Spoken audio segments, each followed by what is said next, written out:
Gandang umaga. Katapos ko lang mag-tsaa.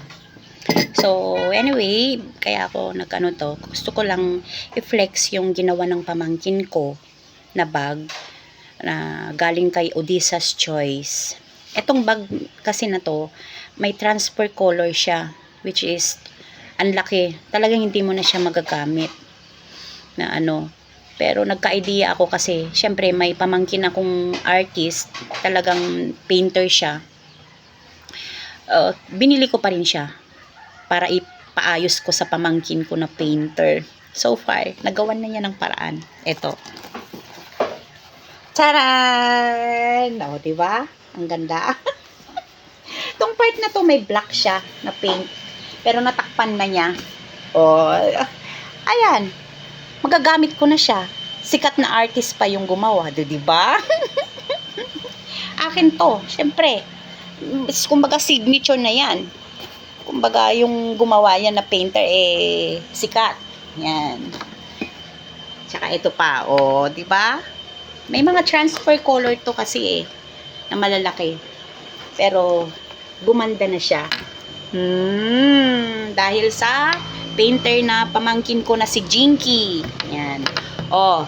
Sis Malo, eto na yung bag na kinuha ko sa'yo na may issue. Binigay niya sa akin to ng mura lang kasi nga may issue nga. May malaking kulay, transfer color yan. Alanganin na talaga na magamit kung tutuusin. Pero here, ayan na yan, no? Ang ganda-ganda na. Tsaka sikat pa na artist yung gumawa, yung pamangkin ko. Yung pamangkin ko na yun kasi, maliit pa yan. Nagpa-paint na yan. Yun talagang hilig niya.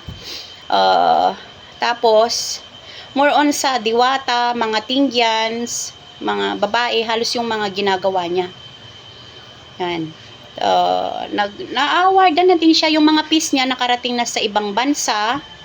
Tapos may award din siyang natanggap dahil yung mga gawain nga niya is ang gaganda.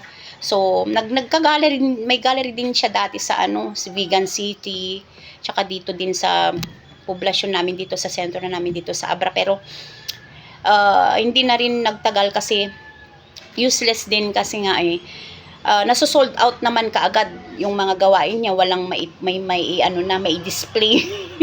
So nag-decide na lang siya na doon na lang siya sa bahay nila gagawa. At the same time, doon na rin siya magpo-post kasi pag may natatapos naman is nabibili na naman kaagad, hindi yan nagtatagal. Sa ganda kasi ng piece niya. Sobrang ganda talaga. Anyway, minsan nga pumunta ako sa bahay nila na masyal, and then meron tong gawa niya na ang ganda. Naagaw talaga yung ko. Sobra. Doon nakafocus yung attention ko kasi kakaiba tong ginawa niyan pong na painting, kumbaga. Sinabi ko sa kanya, mine. Wala siyang nagawa. Ngumiti lang siya. Ganun niya ako kamahal. Hindi niya ako tinanggihan kasi itong painting niya na to, usually pag maganda tsaka malaki din, binibid yan. Starting yata sa 15,000. Yung highest bidder yun ang may-ari.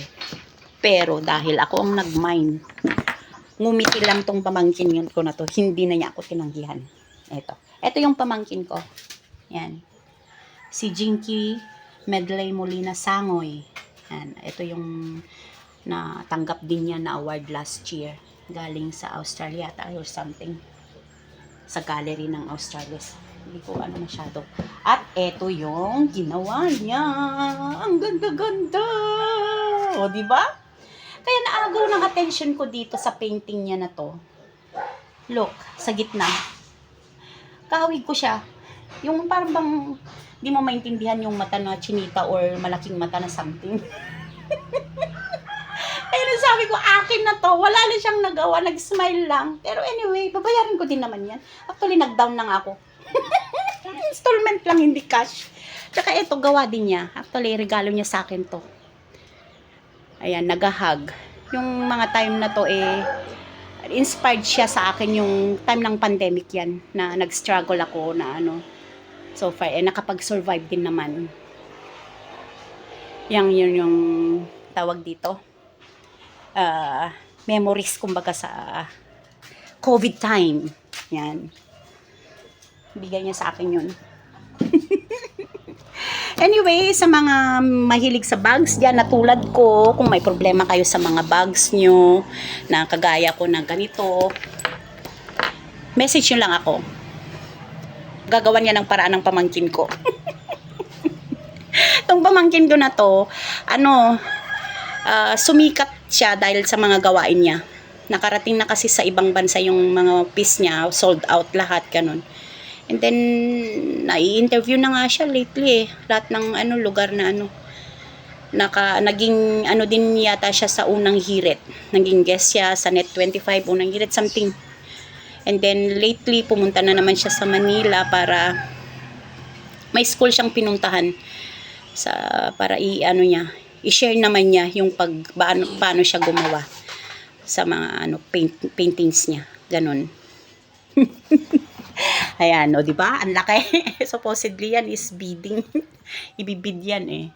Pero dahil ako ang nag-mine, ngumiti lang ng pamangkin ko. Ganon niya ako kalab. Hi, Jinky! O, eto. Niya lang po ako. May siya dito din eh, sa TikTok eh. Pero hindi ko alam kung nakaano din yung mga piece niya doon. Na yung mga nabenta na niya yun. Halos nabenta na lahat yung mga paintings niya eh. Walang natitira. Agad sold out, ganon. Anyway, maligo na ako. May lakad pa kasi ako. Sis Marilo ha, yung bag na galing sa'yo, tignan mo, ang ganda na, diba? Sa Odysseus Choice po yun. Bye! Gandang umaga. Mwah!